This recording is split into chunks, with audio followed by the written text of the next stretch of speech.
지금부터 파주형 마을 살리기 프로젝트 마을이 살아야 파주가 산다에 대해 설명드리겠습니다.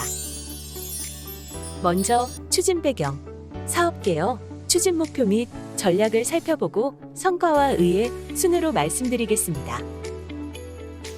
파주는 전통적 농촌 마을들과 그 기반 위에 세워진 현대적 신도시가 함께 공존하는 대표적인 도농복합도시입니다. 쇠퇴의 길을 걷고 있는 농촌과 신도시의 인구 분포는 같은 파주시라고 믿기 힘들 만큼 극단적인 차이가 있습니다. 적성면과 파평면은 제곱킬로미터당 인구가 100명도 안 되는 반면 운정동은 10,000명을 초과하고 있습니다. 농촌은 열악한 거주 여건과 고령화, 인구 감소로 인해 마을 소멸 위기에 놓여 있고, 신도시는 외부 인구의 급격한 유입으로 정주의식과 애향심이 약화되어 공동체 의식이 부족합니다.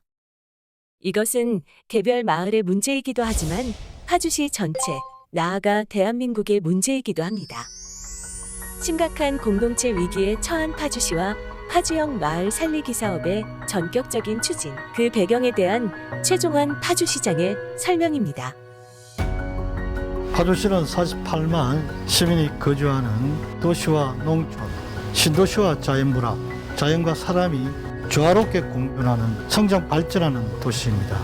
특히 신도시를 주변으로 꾸준히 인구가 증가하고 있는 반면에 농촌 지역에는 인구가 감소하고 고령층 어르신들만 남아있어 활력을 잃고 있는 도시이기도 합니다. 농촌 지역에는 활력을 불어넣고 도시 지역에는 공동체 의식과 자긍심을 불어넣기 위한 파주형 마을 살리기, 파주형 마을 공동체 프로젝트가 출발하게 되었습니다. 생활터전이 서로 다른 농촌과 도시 간 격차를 해소하기 위해 시작된 본 사업은 파주시 민선 7기 공약을 바탕으로 한 파주시장의 역점 시책으로 각 마을마다 파주형 마을 살리기 프로젝트를 선정하고 조직과 법규 등 상시적인 지원이 가능한 추진 체계를 구축하여 마을 살리기를 동시다발로 진행하는 사업인데요. 삶의 질 개선과 자생력 강화를 위해 주민 스스로 기획하고 실현해 왔습니다. 이 사업의 추진 목표는 첫째, 자생력 강화를 통한 도시기능 회복, 둘째, 공동체 회복을 통한 정주의식 고취, 셋째, 시민의 삶에 실질적인 보탬이 되고 체감할 수 있는 소득 증대와 일자리 창출, 마지막으로 파주시의 시대적 소명인 평화수도 파주 브랜드 강화를 목표로 설정했습니다. 추진 전략으로는 먼저 주민 스스로 주체가 되어서 사업을 진행하는 것을 가장 우선으로 하고 역량 강화와 정보 공유, 확산, 자발적인 참여의 파주시는 시장이야 모든 관계자가 도시재생을 주제로 매월 조찬 독서 토론회를 하는 등 지원을 아끼지 않았습니다. 두 번째로 지역의 특성을 극대화한다는 원칙 하에 환경생태자원은 철저히 보존하고 문화 역사자원은 그 뜻을 계승하는 데 초점을 두었으며 파주의 정체성인 평화자원 발굴에 중점을 두는 전략을 세웠습니다. 그리고 단계별로 로드맵 일정을 짰습니다. 구체적인 시기별 실행 로드맵은 1단계를 기반 구축기로 설정하고 2019년에 전국 최초로 도시재생 전담 조직을 신설, 도시재생센터장 등 44명의 공무원이 읍면동으로 직접 들어갔습니다. 2020년에는 전국 최초이자 유일한 마을 살리기 지원 조례 및 시행규칙 등 자치법규를 제정하고 마을 살리기 예산을 대폭 확충하여 본 사업의 추진 기반을 조성했습니다. 2단계로 사업 추진을 공론화하고 9개 읍면 35건, 7개 동 8건 등 총 43개의 사업을 발굴했습니다.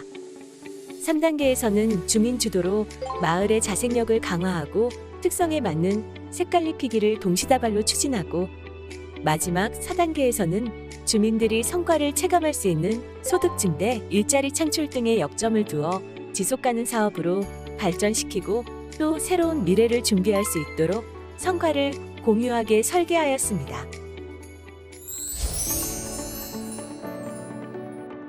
파주시 문화예술의 명소 헤이리 예술마을입니다. 멋스러운 외관 모습과 세련된 내부 인테리어로 손님을 맞는 이곳에서는 아주 특별한 빵을 만나볼 수 있는데요. 파주산 농산물을 주재료로 만든 이 파발빵이 바로 그 주인공입니다. 파발빵은요, 파주형 마을 살리기 프로젝트의 일환으로 파주시가 심혈을 기울여 개발한 명품빵 브랜드입니다. 조선시대 전국으로 소식을 전하던 파발마 일행이 파주에서 휴식을 취하던 이야기가 모티브라네요. 청년 사업가 최진규 사장님은 파주시의 지원으로 파발빵 카페를 운영하고 있습니다. 사실 지금 아니면 또 이런 도전을 해볼 수 있는 기회가 없을 것 같고, 또 이렇게 파주시의 큰 지원과 도움 아래 저가 또 용기 있게 이렇게 할 수 있게 되었죠. 파주시는 청년 창업가들이 사업에 매진할 수 있도록 다양한 방법으로 지원하고 있습니다. 파주시에 많이 간사함을 갖고 있고, 또 더 나아가서는 저도 이제 파주를 알리는 거에 대한 항상 그런 신념과 가치관을 갖고 운영하도록 하겠습니다. 파주형 마을 살리기 프로젝트로 파주가 바뀌고 있습니다. 기대도 되고요. 작년에 그 파주시에서 지원 받아가지고 경제적으로나 지역 활성화시키는 정말 좋습니다. 야, 이 마을 참 좋구나. 그렇게 됐으면 좋겠습니다. 성과와 의의에 대해 말씀드리겠습니다. 경인일보의 기사처럼 기적이 일어났습니다. 지난 50년간 매년 100명 정도 줄어들던 파평면 인구가 증가로 전환했는데요. 파주형 마을 살리기 시행으로 파평이 최고다 등 파평면에서만 11건의 마을 살리기가 동시에 추진된 덕분입니다. 이는 소멸위기에 있는 대한민국 농촌 현실에서 마을 살리기의 롤모델이 될 것입니다. 또 파주형 마을 살리기 사업과 연계되어 샛들마을 사업에 2년 연속으로 선정되었습니다. 주민 스스로의 의지와 노력으로 이루어낸 값진 결실입니다. 작은 성과들을 쌓아서 2020 대한민국 지방자치 정책대상 최우수상을 수상했습니다. 시에서 전담조직을 구성하고 법규를 제정하여 여러 사업들을 동시다발로 추진, 성과를 내므로써 도시재생의 새로운 본보기를 만든 것이 평가받았는데요. 특히 주민 스스로 기획하고 진행해서 얻은 결과라서 그 의미가 더 큽니다. 외지로 나가 아르바이트하던 청년이 마을로 돌아와 새로운 일을 하며 안정적인 미래에 개척하게 되고 농촌 인구가 순증하는 경사도 생겼습니다. 291명의 도시재생대학 수료생은 공동체 강화에 새로운 동력이 될 것입니다. 파주형 마을 살리기 성과를 마을 살리기 관계자들이 온라인을 통해 공유하며 서로를 격려하고 의지를 다졌습니다. 하나하나의 결실을 함께 나누는 것도 중요하지만 더 나은 마을 살리기 사업을 위한 새로운 출발의 밑거름이 되는 것이 파주형 마을 살리기의 더 큰 의의이고 자랑입니다. 끝으로 최종환 파주시장의 영상 인사입니다. 파주형 마을 살리기 사업을 시작한 지 3년이 되었습니다. 파주시는 파주형 마을 살리기 프로젝트 사업 추진을 위해 2019년 전국 최초로 읍면 지역에는 마을 살리기 팀을, 그리고 동지역에는 마을 공동체 팀을 신설했습니다. 마을마다 숨어있는 인적, 물적 자원을 발굴하고 소득 증대는 물론 일자리 창출 등 정주 여건을 개선하는 데 크게 기여하고 있습니다. 지역 주민이 주도하는 파주형 마을 살리기 사업을 통해서 대한민국의 도시와 농촌의 위기를 극복하고 그 즐거운 경험을 공유할 수 있는 기회가 되기를 소망합니다.